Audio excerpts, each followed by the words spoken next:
പാലക്കാട് നഗരസഭാ കൗൺസിൽ യോഗത്തിൽ ബഹളം.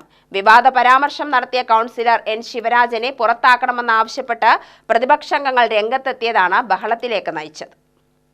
ഇന്ത്യൻ പതാക കാവിക്കൊടിയാക്കണമെന്ന വിവാദ പരാമർശത്തിൽ മുതിർന്ന ബി.ജെ.പി. നേതാവ് എൻ ശിവരാജനെതിരെ CPM കൗൺസിലർമാരാണ് ആദ്യം രംഗത്തു വന്നത്. ത്രിവർണ്ണ പതാകയല്ല ഇന്ത്യയ്ക്ക് അനുയോജ്യമെന്നും കാവിക്കൊടിയാക്കണമെന്നുമായിരുന്നു നഗരസഭാ കൗൺസിലർ കൂടിയായ ശിവരാജന്റെ വിവാദ പ്രസ്താവന. ശിവരാജനെ കൗൺസിലർ സ്ഥാനത്തുനിന്ന് പുറത്താക്കണമെന്നാവശ്യപ്പെട്ടുള്ള പ്രമേയവുമായാണ് CPM കൗൺസിലർമാർ മുന്നോട്ട് വന്നത്. എന്നാൽ പ്രമേയം അജണ്ടയിലില്ലെന്ന് പറഞ്ഞ് നഗരസഭാ ചെയർപേഴ്സൺ ഇത് വിസമ്മതിച്ചു. തുടർന്ന് കോൺഗ്രസ് അംഗങ്ങൾ ദേശീയ പതാകയും ഗാന്ധിജിയുടെ ചിത്രവും ഭരണഘടനയുടെ ആമുഖവും ഉയർത്തി പ്രതിഷേധവുമായി എത്തി. ഇതോടെ എല്ലാ അജണ്ടയും പാസാക്കിയതായി അറിയിച്ച ചെയർപേഴ്സൺ ഇറങ്ങിപ്പോയി.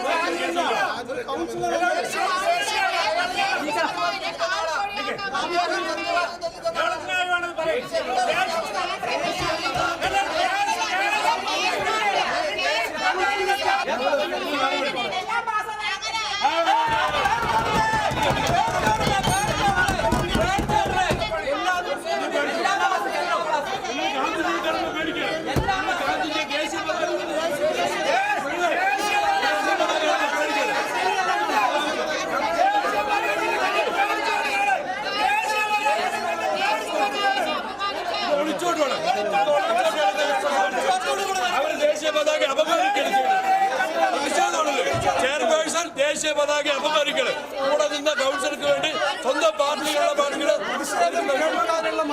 ഒരു മിനിറ്റ് പോലും ആയിട്ടില്ല പ്രതിഷേധം.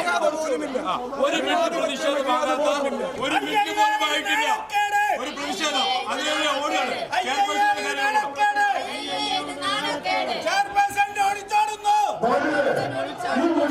ദേശീയ പതാക കണ്ടാൽ ചെയർപേഴ്സൺ ഓടിപ്പോകാണ്. നമുക്കറിയാം സീനിയർ കൗൺസിലർ ശിവരാജന്റെ അതേ അഭിപ്രായമാണ് ചെയർപേഴ്സൺ ഉള്ളത്. ഒരു മിനിറ്റ് പ്രതിഷേധം പോലും ചെയ്യാൻ ഈ നഗരസഭ ചെയർപേഴ്സൺ അനുവദിക്കുന്നില്ല. ഈ സ്വതന്ത്ര പതാകയും ഗാന്ധിജിയും എല്ലാം അപമാനിച്ച ചെയർപേഴ്സൺ എന്തിനേന്ന് ആ കൗൺസിലറെ പുറത്താക്കണമെന്ന് ഒരു വാക്ക് പറയുമ്പോഴേക്കും എല്ലാം പാസ് എന്ന് പറഞ്ഞ് ഇവിടെ ഇറങ്ങിപ്പോകുന്നു. എന്തൊരു അട്ടഹാസമാണ് ഇവർ കാണിക്കുന്നത്. അധികാരത്തിന്റെ ദുഷ്പ്രയോഗങ്ങളാണ് ഇവർ ചെയ്യുന്നത്. ഒരു കാരണവശാലും ഈ ചെയർപേഴ്സൺ ഇവിടെ ഈ നടത്തിയത് പോലുള്ള യോഗ്യതയില്ല, രാജിവെക്കണം എന്നുള്ളതാണ് പ്രതിപക്ഷത്തിന്റെ ആവശ്യം. പ്രശ്നങ്ങളിൽ നിന്ന് ചെയർപേഴ്സൺ ഒളിച്ചോടിയെന്ന് പറഞ്ഞ പ്രതിപക്ഷ കൗൺസിലർമാർ മുദ്രാവാക്യം മുഴക്കി പ്രതിഷേധിക്കുകയുണ്ടായി. എൻ ശിവരാജനെ സ്ഥാനത്തുനിന്ന് പുറത്താക്കണമെന്ന ആവശ്യത്തിൽ ഉറച്ചു നിൽക്കുന്നതായി CPM കൗൺസിലർമാർ പറഞ്ഞു. ദേശീയ പതാകയെ അപമാനിച്ച ഇവന്റെ BJPന്റെ മുതിർന്ന നേതാവ് കാവിക്കൊടി ഏന്തണം പറഞ്ഞത് ആ കൗൺസിലറിനെ ഇവിടുന്ന് പുറത്താക്കുകയാണ് ചെയ്യേണ്ടത്. അവരെ രാജിവെക്കണം ശരിക്കും പറഞ്ഞാൽ. പക്ഷേ ഇത് ഈ BJP നേതൃത്വം അതിനെതിരെ ഒരു വാക്കും മുണ്ടിട്ടില്ല. അപ്പോൾ അയാളിനെ അനുകൂലിച്ചിട്ടാണ് BJPന്റെ നേതൃത്വം ഉള്ളത്. ഈ അജണ്ട പാസ്സായി പറഞ്ഞിട്ട് പോണത് ഒരുപാട് കാര്യങ്ങൾ ചർച്ച ചെയ്യാനുണ്ട്. ഡീസൽ കട്ടിട്ടുണ്ട്, മരം മുറിച്ചിട്ടുണ്ട്.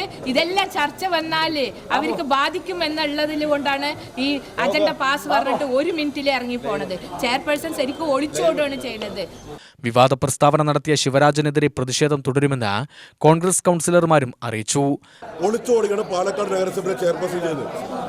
ഇതിനകത്തുള്ള പല അജണ്ടകളും അവര് അവസാന സമയത്ത് ഉൾക്കൊള്ളിച്ചുകൊണ്ടിരിക്കുകയാണ്. കാരണം ഈ അജണ്ടകളൊന്നും പാലക്കാട് നഗരസഭയിലേക്ക് നടപ്പിലാക്കാൻ കഴിയില്ല. പക്ഷെ കഴിഞ്ഞ ടൈമിൽ 2015-20 അവസാന സമയങ്ങൾ ഇതേപോലെ കുറെ അജണ്ടകൾ കടത്തിക്കൊണ്ടിരുന്നു. അതേ രീതിയാണ് ഇപ്പോഴും ഇവർ ചെയ്തുകൊണ്ടിരിക്കുന്നത്. കൃത്യമായി ഇന്ന് പ്രതിപക്ഷ അംഗമായ ഒരു കൗൺസിലർ ഇവിടുത്തെ ദേശീയ പതാകയെ അവമാനിച്ചതിന് ഒരു അടിയന്തര പ്രമേയം കൊണ്ടുവരുമ്പോഴേക്കും ഒളിച്ചോടുകയും ചെയ്യുന്നത്. ആ പ്രമേയം അവതരിപ്പിക്കാൻ പോലും സമ്മതിക്കുന്നില്ല. ഈ രീതിക്ക് അവർ പോകുന്നുള്ള കാരണം ഇതിനകത്ത് കൃത്യമായിട്ടുള്ള പല വിഷയങ്ങൾ അജണ്ടകൾ അഴിമതി നടന്നാണ്. ആ അഴിമതി നിന്ന് ഒളിച്ചോടിയാണ് ചെയർപേഴ്സൺ വന്നത്. ഇനി ഞങ്ങൾക്ക് തോന്നുന്നത് അവരുടെ ഉൾപ്പോര് അവസാന ടൈം ആയിരിക്കും. അവർ കിട്ടുന്നതൊക്കെ വാങ്ങിച്ചെടുത്തിട്ട് മുങ്ങാനുള്ള ശ്രമമാണ് ഈ ചെയർപേഴ്സൺ നടത്തിക്കൊണ്ടിരിക്കുന്നത് എന്നാണ് പ്രതിപക്ഷത്തിന് പറയാനുള്ളത്. ദേശവിരുദ്ധ പരാമർശം നടത്തിയ ശിവരാജൻ ആ സ്ഥാനത്തിരിക്കാൻ യോഗ്യനല്ലെന്നാണ് കൗൺസിലർമാരുടെ പക്ഷം. UTV news, Palakkad.